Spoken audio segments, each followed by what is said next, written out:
In this Blender 2.8 tutorial, I'm going to show you how you could have two different camera views open in two different viewports.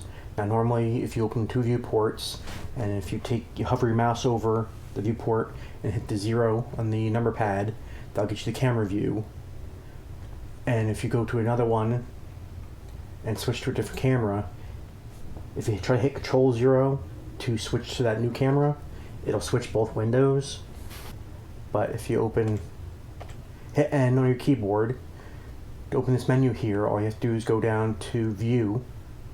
So by default it will be on Item. You go down to View, and where it says Use Local Camera, make sure that's checked.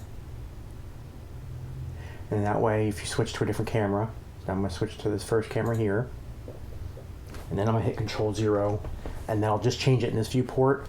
And now if I scrub through and go through the animation here, you can see that both of them stay in their own camera. So this is the this is the second camera, and this is the first camera.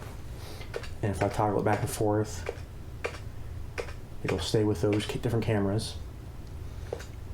And here you can see where I have the two cameras.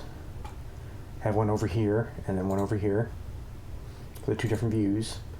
Now you could do this in 2.79 as well, but there's actually a button down below on the toolbar. Now I have a video that shows how to do it in 2.79, so I'll leave that in the description, a link to the video for that. But that's how you change and set it so that you could have separate cameras in separate viewports. So hopefully you found this video useful, and I thank you for watching.